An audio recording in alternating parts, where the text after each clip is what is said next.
Hey everybody, it's Stuart with Wine on the Dime, and I got a little pasta action going here, and I have some tomatoes, and I'll probably find a way to combine all of that into, I don't know, a dish. But what screams wine pairing for that? Ah, man, I mean, California Merlot.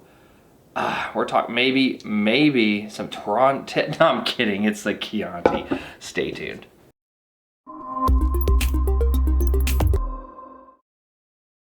Hey everybody, this is Stuart with Wine on the Dime, and before we begin today's video, if you like it, go ahead and subscribe to the channel, share it with a friend, leave a comment telling me how much you like it or how much you hate me, and you want me to become your nemesis in life.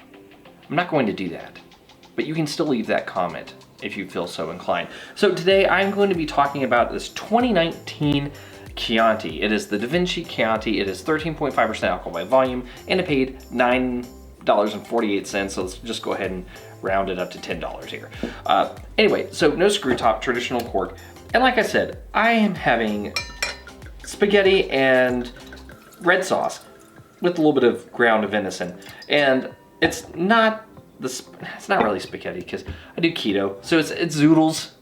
It's zoodles and a deer meat red sauce, essentially. But on that note, that's what I'm having tonight. And I figured, I'm still gonna like spice it up Italian-y, and let's go ahead and get a Chianti to go with it, because that's typically what I like to have with red sauces.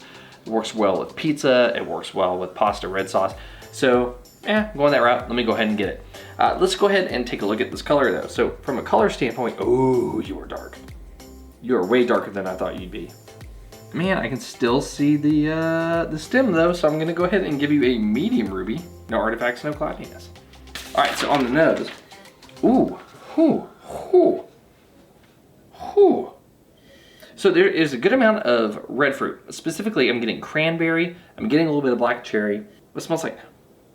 Cinnamon, a touch of clove, a touch of vanilla, but there's also this kind of slight funkiness to it. It smells like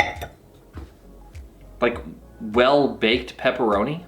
Like pepperoni that if you like leave it on a pizza for too long and it starts to like really fry up, that's what it smells like. There's also a little bit of a basil and scallion, like green onion. That's interesting. But with all that being said, how does it taste? So medium intensity, medium tannins, and the wine gets a little disappointing on the palate, to be quite honest. So it needs a little bit more acid. It's probably got about medium acid.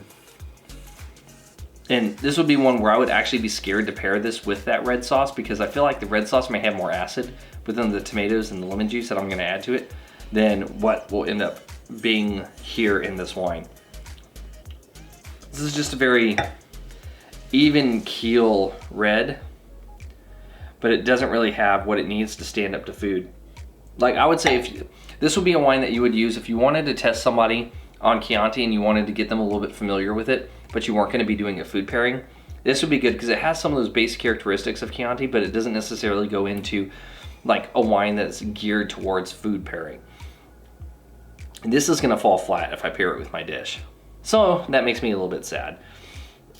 I mean, I would say it's got a medium plus body. The alcohol is medium. I mean, it's kind of medium, but man, whenever I'm looking for wines to pair with food, especially food that's naturally acidic like tomatoes, I really want that to be medium plus to high acid. I really want it to cut through any fat, because I'm going to be adding olive oil to this too.